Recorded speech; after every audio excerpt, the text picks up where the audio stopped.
What's up, everybody? Welcome to SLC Puck episode. What is it now? Now it's hard to keep track of how many episodes because, you used to just remember two numbers, but now that we're in the triple-digit territory, it's a little bit harder. I think this is 103. I'll have to check that. If I'm wrong, forgive me. I'm your host, Austin Facer. You know me, I'm a little forgetful sometimes, but I'm also the guy responsible for a great moment in hockey podcasting history that you guys are experiencing right now. I mean, I don't know if this has ever been done. We're kind of innovating here in a lot of different ways on SLC Puck. We're using Cameo to, enlist the services of Disco Cowboy. We're ripping our shirts off. We're producing live. We're producing indoor snow in Utah. We were the first ones to do that. We beat Chris Armstrong to the punch and had indoor snow. That was pretty fun. But we've been doing a lot of great stuff here, and now I have the privilege of doing the first ever hockey podcast in a child's bedroom, and it's a lot of fun here. I'm sitting here in my nephew's room, and I'm joined by my new co-hosts, and I'd like to introduce you to them. This is a dinosaur with the Utah Hockey Club logo on it. This is a bear.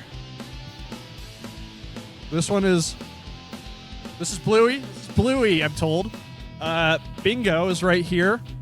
We have a mythical snow creature right here with us as well. Banana in pajamas, I think, is that what this is called? Buzz Lightyear is here as well. And let's not forget Buzz Lightyear's friend, Elsa. This is Elsa, right? Okay. And then one more, of course, the Moose with the Utah Hockey Club jersey on it. These are not permanent co-hosts to the show, but they're just here with me for one episode only, right? Because I think that the topic that's been on everybody's mind, right? I've heard this word so much around the Salt Lake Valley and the Utah hockey community. Renovation, upgrades, construction projects, like advancements, technological advancements. And I'm not certain, but I think what the people are referring to are all the exciting developments we have happening at SLC Puck Studios. SLC Puck Studios is being completely revamped, so that's why we've been in different settings the last couple episodes. So hopefully we'll be back in the new and improved SLC Puck Studios very soon. But for now, we're very happy to have Buzz Lightyear with us today, and Bingo. I think Bingo was his name-o, right? But we're here, right? And listen, this is a deeply and serious podcast, but we're gonna get serious here for a second. It's Stanley Cup Playoffs time, coming to you on April 27th, 2025. You know that we've been following the Stanley Cup playoffs. We did a little bit of a bracket challenge game, and I got to tell you, my bracket is taking a beating right now. Just going through some quick scores here, checking out the where things stand in the NHL Stanley Cup Playoffs 2025 this season. Let me just flip over here. Look, I can even do the second screen here. Look at that. Pretty amazing. Okay. So you can see right here, let's just look at the Western Conference. Obviously, sadly, Utah Hockey Club did not make the postseason in its inaugural season in Utah. But nevertheless, still, the hockey has been awesome, by the way. This is like, even if if you didn't get a chance to see a Utah Hockey Club game, maybe you're new to this podcast, you're new to SLC Puck, and you're like, okay, this is a little deranged. It's about hockey in some way. I like hockey. I like the idea of hockey. I would say to you, new listener, now is like flip on TNT, flip on TBS, flip on, I think some of the games are on ESPN as well, but watch Stanley Cup Playoffs right now, and you'll see the best of hockey, and it's only getting better is kind of the fun thing. And all these series kind of have their own really terrific storylines in each of them. And I'll just go through them really quick. So just in the Western Conference, I mean, this series is getting pretty interesting.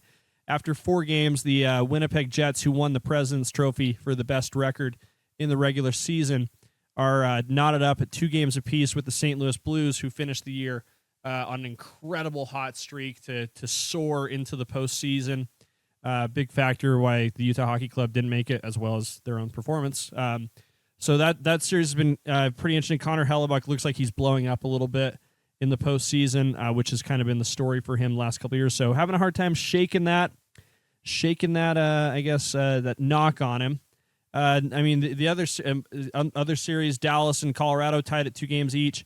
Tons of drama in that one. Gabriel Landeskog, longtime captain of the Avalanche, made his return to the ice after 3 years. He missed over 1,000 days of hockey between his last appearance and his most recent appearance in Game 3. But he's back on the ice, like I said, in Game 3, scored in Game 4. Highly dramatic scene there in Denver. Dallas and Colorado tied up at 2-2. Vegas, Minnesota, that's been a pretty interesting series. I kind of thought the Golden Knights were going to steamroll past the Minnesota Wild. Vegas was a really great team all year, especially at even strength. But the Wild are kind of cooking them. They're kind of taking them to the cleaners right now in a lot of ways, like Kirill Kaprizov, known as Kirill the Thrill, who was one of the best players in the league this year until he got injured, has been playing like one of the best players in the world so far. And that line with Matt Boldy on his wing has been pretty electric as well. He had this like saucer pass through the middle of the neutral zone that was like just something out of like a science fiction movie. The way that just perfectly through the air, landed flat on the ice like a frickin' pancake. Thing of beauty. It was really something. So that series has been a lot more competitive than I was expecting. I think that one could go 7 games. Kings Oilers has also been really interesting. I think the Oilers are in really big trouble. Goaltending has not been there for them, and I feel really bad for Connor McDavid. You know, it looks like he's probably going to go another year without winning a Stanley Cup, and he's quite possibly the most talented hockey player to ever lace up a pair of skates. So that story is going to continue for him for another couple of years. It doesn't look like that team has what it takes to ride it out and win a Stanley Cup. Like I said, primarily due to poorest goaltending. As I'm gonna put that on a T-shirt. By the way, poorest goaltending. By the way, you can buy some great shirts at slcpuck.shop. By the way, and some hats too. So it's a great way to support the show. And then, let's just move over to the Eastern Conference. We'll get through this real quick. Toronto, Ottawa, the Battle of Ontario. I thought that one was going to go 7 games. Ottawa did a great job battling back in Game 4. They killed a huge 4-minute penalty in overtime and then scored the game winner at the end there to stay alive and win Game 4. They were facing a 4-game elimination sweep, but they stay alive. They'll play Game 5. We'll see how that one goes. I picked that one to go 7 games, and I had Ottawa moving on in that one. I think I just really like the idea of Brady Tkachuk, channeling a little bit of that Four Nations energy, that big Four Nations energy, and riding Ottawa into the next round. But we'll see. Toronto's looked really good as well. And Tampa Bay, Florida has been a really competitive, fun series. Battle of Florida, I guess you could say, the worst state in the country. Not apologizing for that take. Terrific. The goaltending in that series has been really, really good as well. I think that's been something to watch. And Andrei Vasilevsky, Sergei Bobrovsky going toe-to-toe. And they have a lot of star power around them. So I maybe on talent alone, that might be one of the best series in the first round. I mean, these teams are all really good. You know what I mean? Like, you look at a lot of these teams, and you're like, I get why Utah Hockey Club isn't in this group yet, because I mean the talent level is just pretty extreme. I think that what's surprising is like the teams that are coming in hot and like riding good goaltending and kind of having like a little bit of a pulse to them, I would say, are like the Blues and the Kings. I would say the Blues came in really hot. They won like 13 games in a row near the end of the regular season to propel themselves into that second wild card spot. And I think there's something to be said about going into the playoffs with that much confidence. And Connor Hellebuck is battling some demons there as well. But the King, what's great about this King series is just kind of how goofy it is. Did you see the harmonica players doing the national anthem in Los Angeles twice? That's what I love about hockey, is like there's nothing pretentious about that. It's just good old fashioned fun. I think it was like from like the Korean community, like like senior citizens came and played the harmonica, and that's just like very wonderful. I think you need something kitschy and fun like that to sort of build a story around. Like that's t-shirt material, and I it makes me want the Kings to do well. I think they can ride out the harmonica juju as long as they possibly can. So Kings all the way on that one. Sorry, back to the Eastern Conference. Washington, Montreal has been a super physical series. We saw Washington's Tom Wilson and I'm forgetting who it was from Montreal fight in the bench during Game 3. That was in between periods. That was pretty awesome. And then Tom Wilson did this like hilarious, like very memeable face. So I very much enjoy that. That's been a lot of fun to watch. And then Carolina, New Jersey. Carolina's up 3-1. I'd say that's probably been the least interesting series so far. The first round. I think Carolina is pretty primed to win here. I know we've had some games today. Let's just check in on those scores. So, yeah, Capitals, Canadiens are tied at 1-1 right now, midway through the second.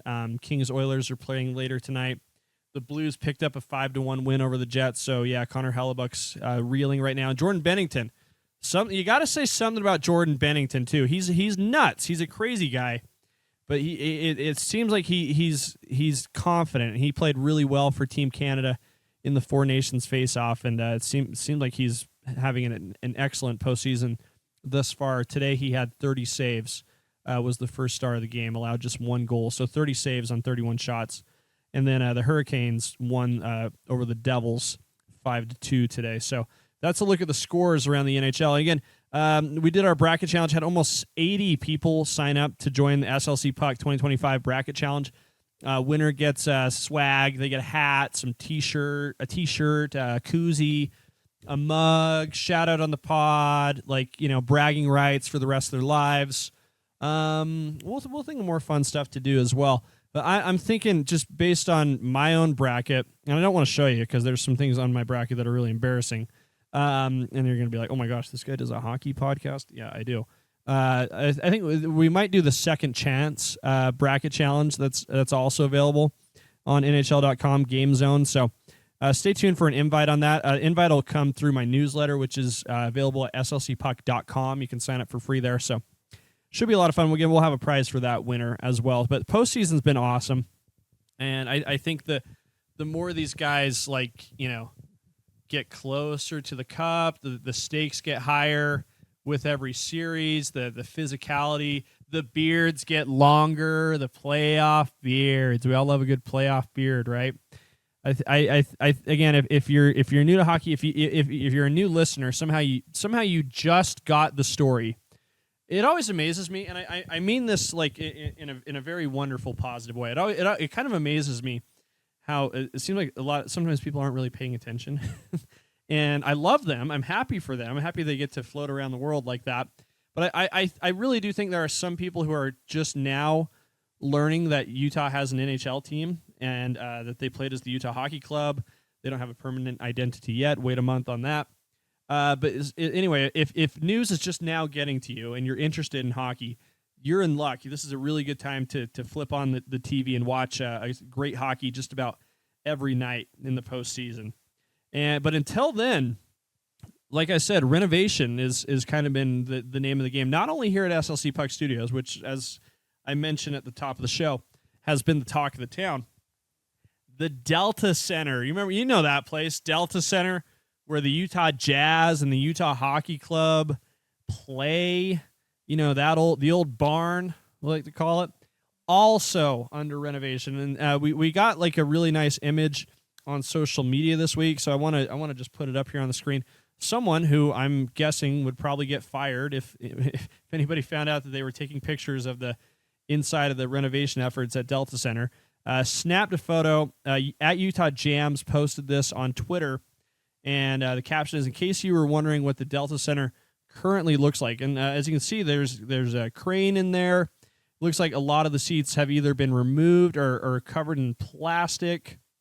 You can see here in the lower bowl, all those seats have pretty much been extracted from their moorings. Again, we can see construction workers, the whole team there.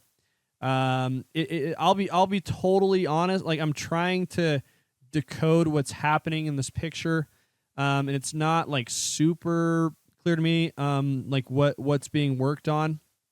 Obviously, like, those of us who were paying attention in the news, we all know that a big storyline was, Delta Center, obviously not an ideal venue for hockey, but we've been promised by Ryan Smith and Chris Armstrong, and I think they're 100% very credible and have a great plan in place.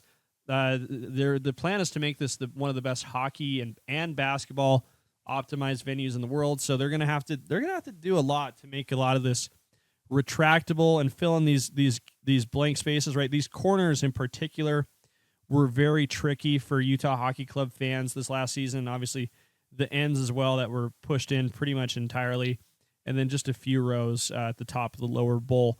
Again, just looking at this picture, I think it looks like they're in a good place to make a good start on renovation. Like all the seats that have been covered, the seats that have been extracted.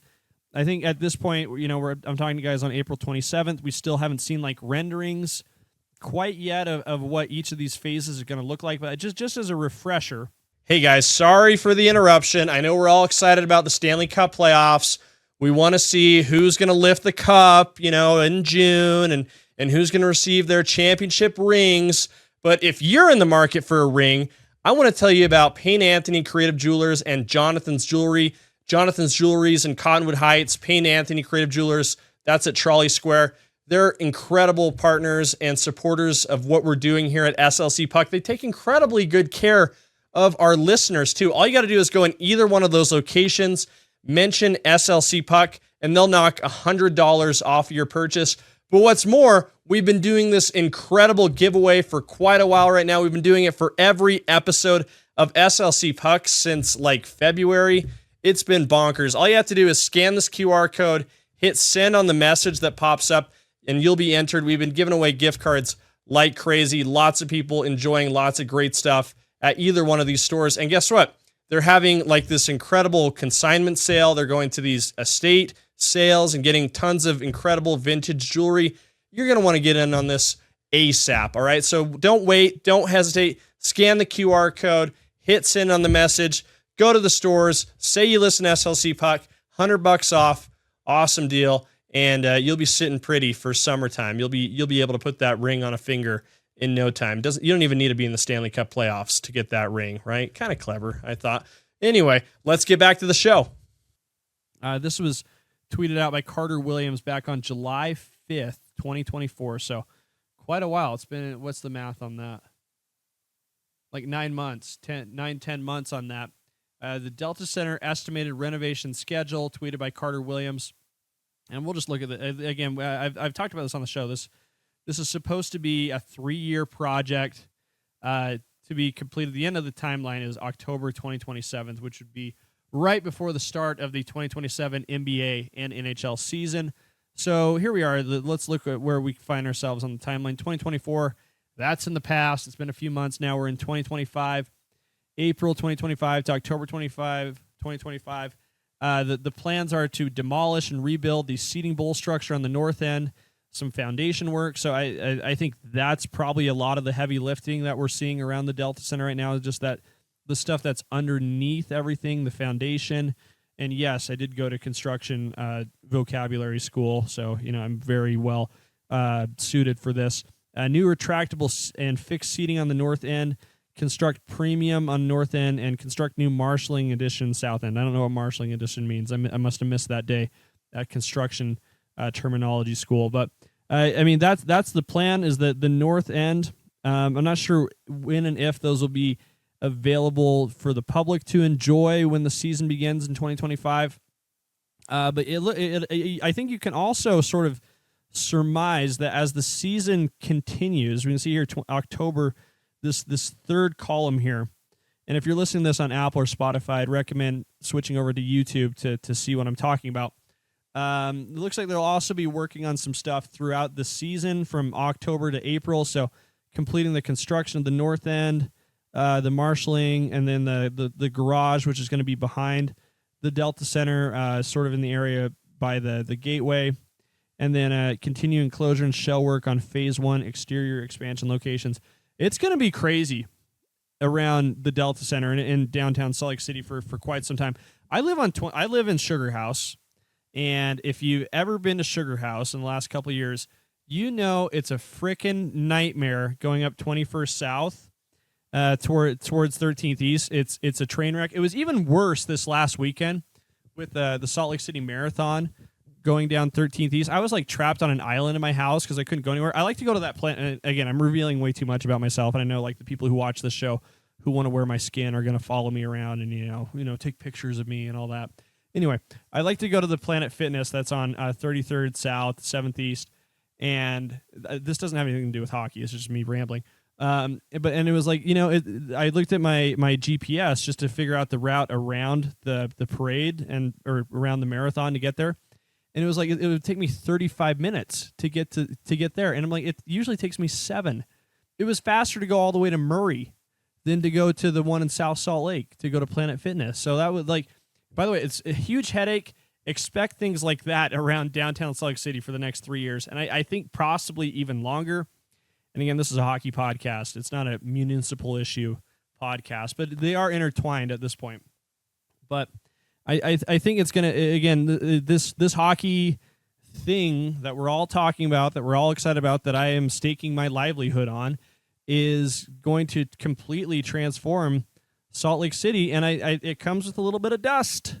Little bit of caution, men at work signs, a little bit of some hard hats, lunch pails, high vis vests, all the good stuff that coming around it, and a little bit of a headache too. So I would say I'm going to be really interested in seeing how everything unfolds at the Delta Center, around Delta Center.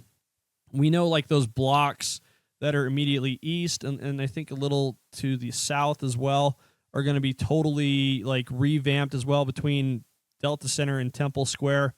That's going to be completely different and including the area where Bravenel Hall is and Salt Palace all the way to City Creek and then over, northward towards Temple Square. It's going to be completely different. So I'm excited.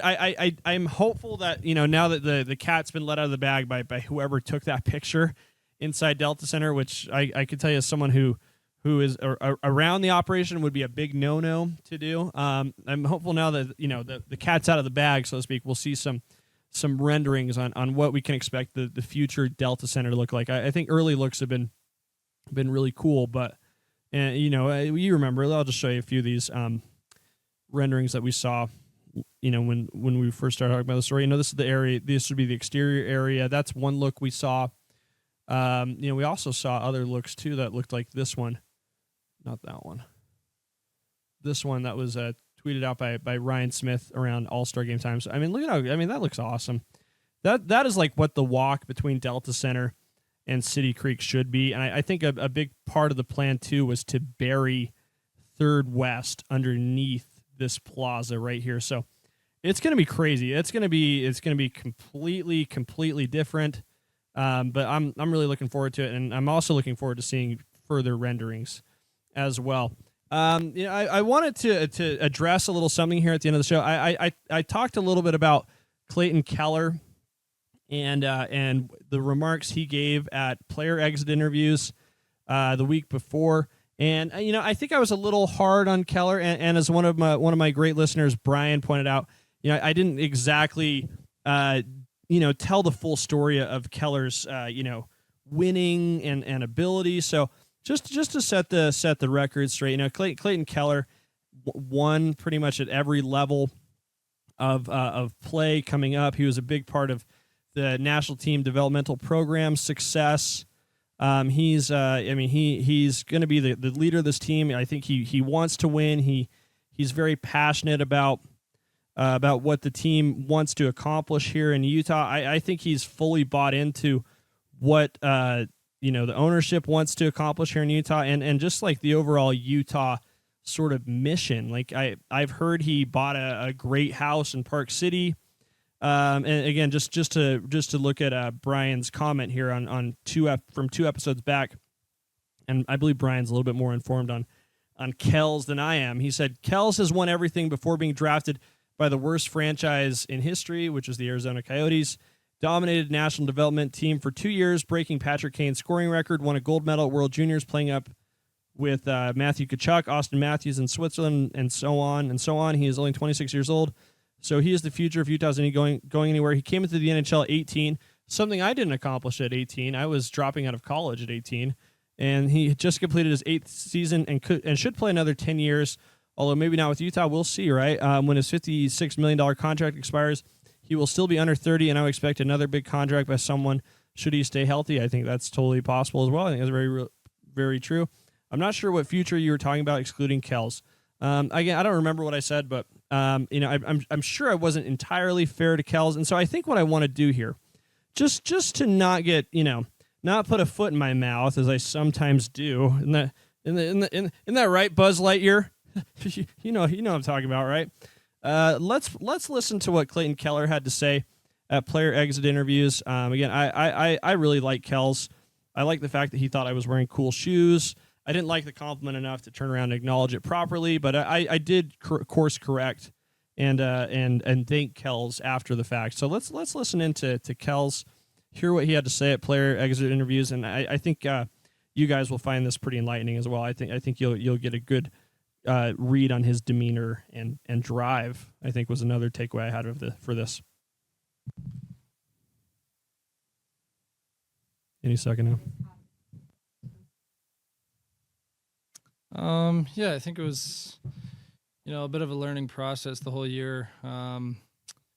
New city, new franchise, being named captain. So it was a lot, and I'm, overall pretty happy with how I was able to handle it. Both, being a captain and still kind of taking care of business on the ice, and I think it's a step in the right direction, and I'm only gonna continue to get better and focus on the things that I want to get better at, and usually when I do that, good things happen.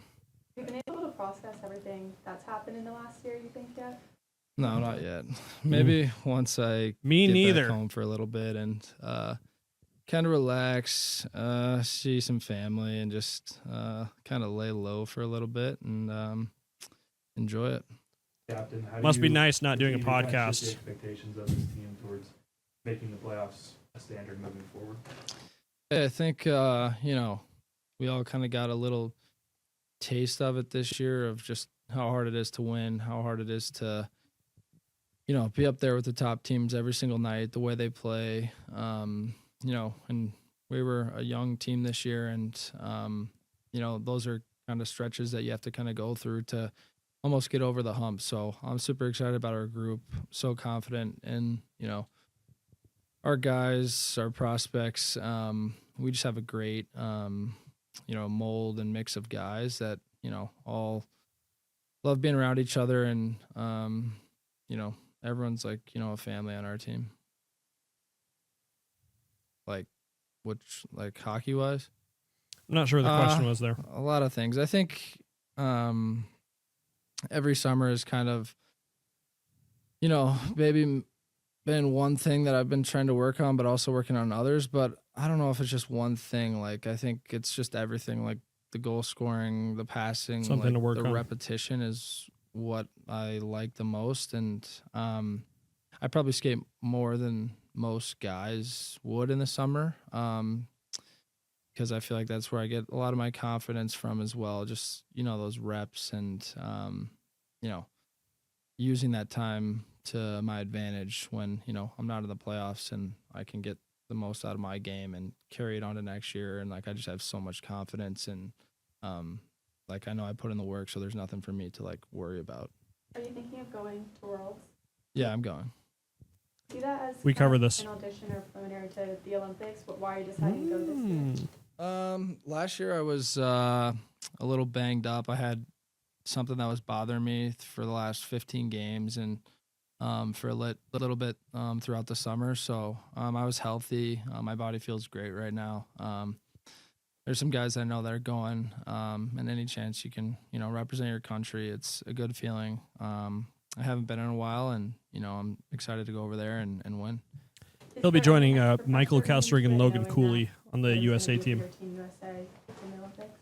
I don't know. I think just like how I've always looked at it, just I'm gonna go over there and be myself and take care of business, and let the other stuff take care of itself.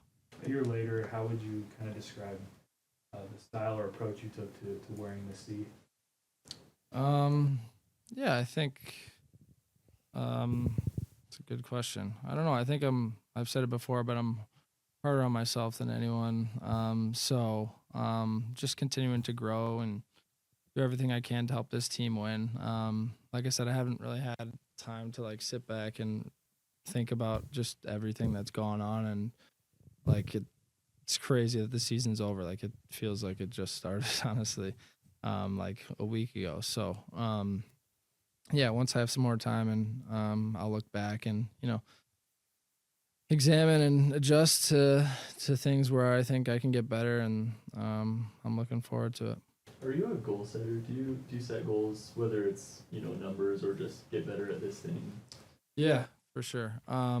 That's kind of something that my dad always harped on me when I was younger. And I think I actually talked about this when I was named captain, but yeah, he kind of had me write like the things down, and it was on my door in my room, so kind of every day I saw it. And it's just kind of something that's always stuck with me. So yeah, after every season, just something that things that I want to improve on or accomplish, just kind of writing them down, I think really helps. And it's something that you see every day, so it's just something that I've continued to do since I've been 14 years old.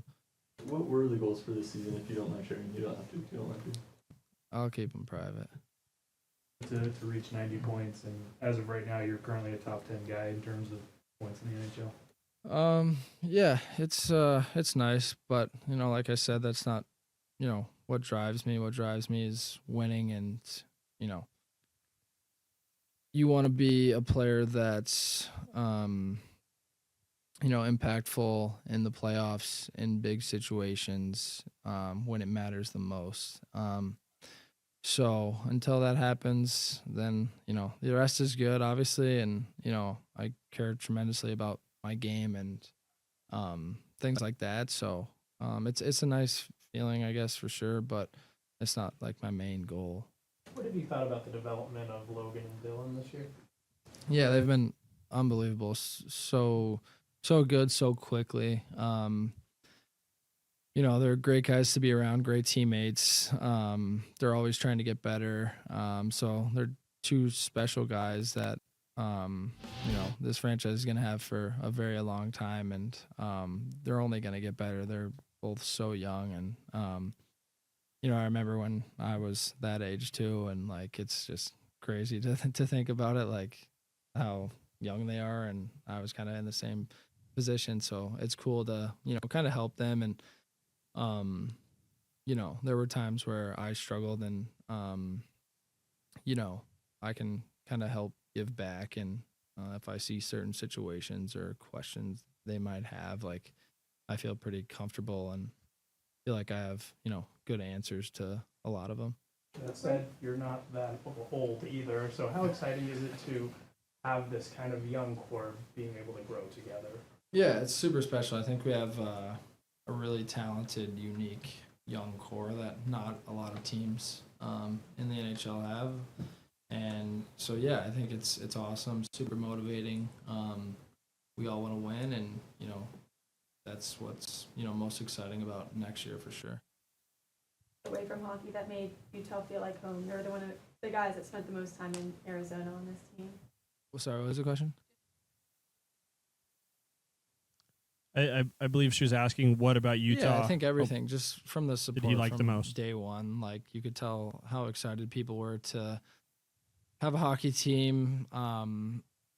People that I see in the community, just around town, like, they're all so excited for hockey, for all of us players, and it's a special feeling. I love, like, my house here. It's super nice and, I told you. and quiet and relaxing, and it's still kind of got the Arizona feel with the mountains, even though there's some snow, which is nice to see. I haven't really lived in a cold climate in a while, and I like it. You said that personal accolades or points aren't necessarily your main goal. What This is was interesting. your main goal? Winning for sure. All right, Kels. Makes sense, makes sense. There you go. I like Kels. He's a cool guy.